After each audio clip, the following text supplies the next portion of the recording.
Baiklah, Assalamualaikum warahmatullahi wabarakatuh.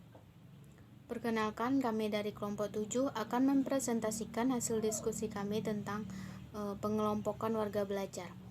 Baiklah, terlebih dahulu kami akan memperkenalkan diri. Yang pertama yaitu saya sendiri, Putri Mepita Risti, dan rekan saya yaitu Rani Gusnawati.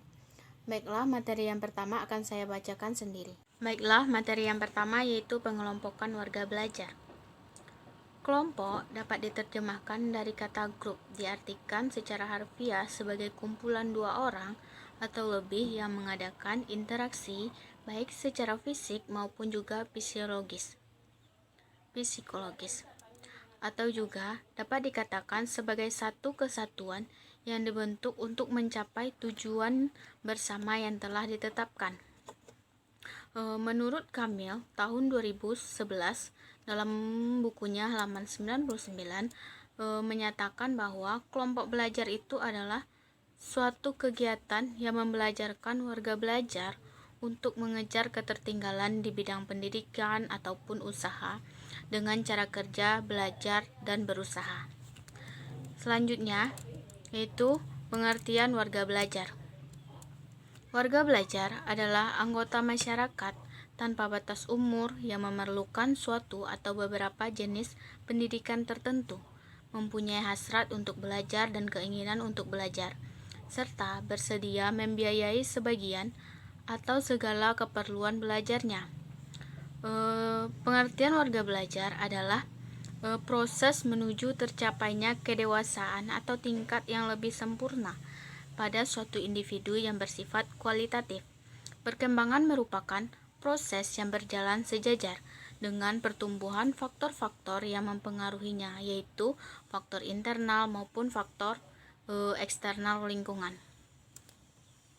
Jadi, pengelompokan warga belajar adalah warga belajar yang membentuk kelompok dan mempunyai tujuan belajar yang sama. Anggota kelompok mempunyai kesamaan tujuan belajar dan ingin menyelesaikan program belajarnya. Setiap anggota merasa bahwa dirinya sebagai anggota kelompok perlu interaksi untuk meraih cita-cita yang diinginkan secara bersama-sama, atau dengan kata lain memiliki tujuan yang sama. Selanjutnya itu tujuan pengelompokan belajar. Tujuan dari adanya suatu pengelompokan atau grup ini adalah untuk menjalankan dan melaksanakan kegiatan-kegiatan mengenai pembelajaran, seperti kegiatan pada proses belajar mengajar dengan lancar dan tertib, sehingga dapat mencapai tujuan pendidikan yang telah direncanakan. Tujuan lain yaitu untuk membantu meningkatkan perkembangan kemampuan warga belajar, baik perkembangan warga belajar yang cepat maupun lambat, agar tidak saling mengganggu antara warga belajar yang berkembang dengan cepat dan warga belajar yang berkembang dengan lambat. Hal ini dikarenakan warga belajar akan mendapat perlakuan yang berbeda disesuaikan dengan tempat atau kelompok belajar tersebut, di mana kelompok tersebut disesuaikan dengan kemampuan warga belajarnya. Sekianlah materi yang dapat saya sampaikan. Selanjutnya yaitu penyampaian materi oleh Rani Gusnawati. Kepada Rani Gusnawati dipersilahkan. Saya Rani Gusnawati akan meneruskan materi dari teman saya, yaitu pengelompokan warga belajar. Yang pertama, friendship grouping, yang mana pengelompokan ini pengelompokan warga belajar yang lebih didasarkan atas kesukaan dalam memilih teman.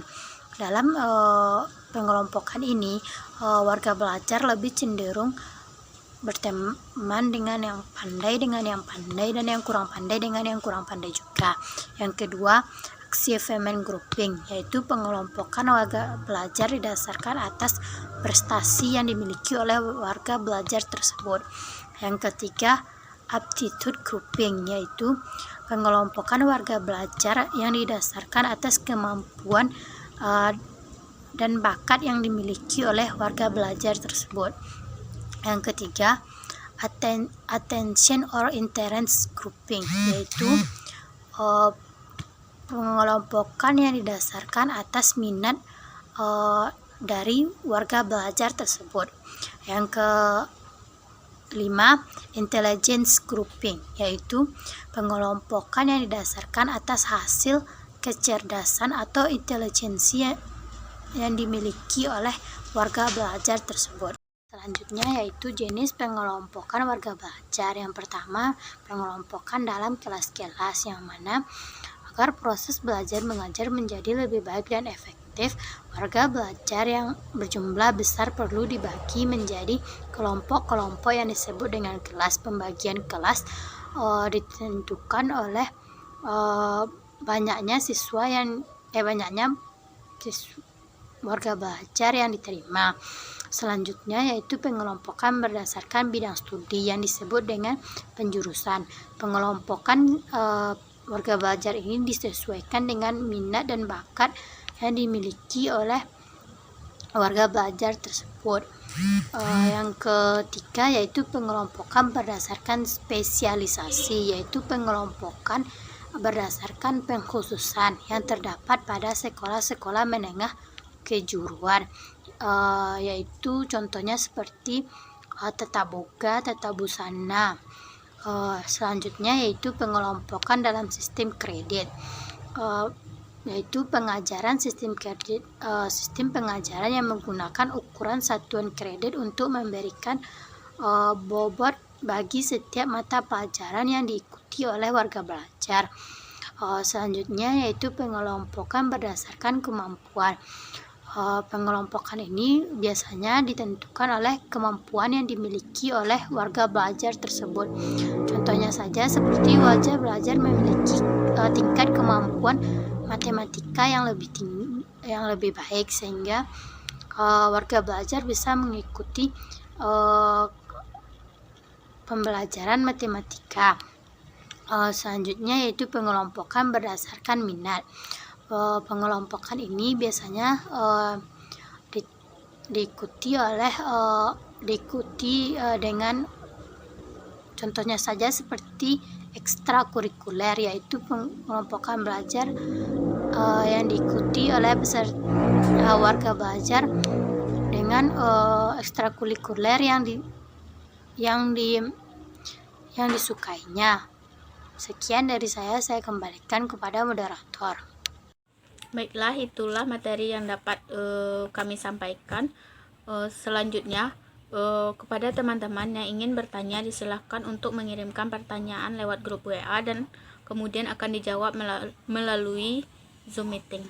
Demikianlah presentasi dari kelompok 7. Apabila ada kesalahan mohon dimaafkan. Assalamualaikum warahmatullahi wabarakatuh.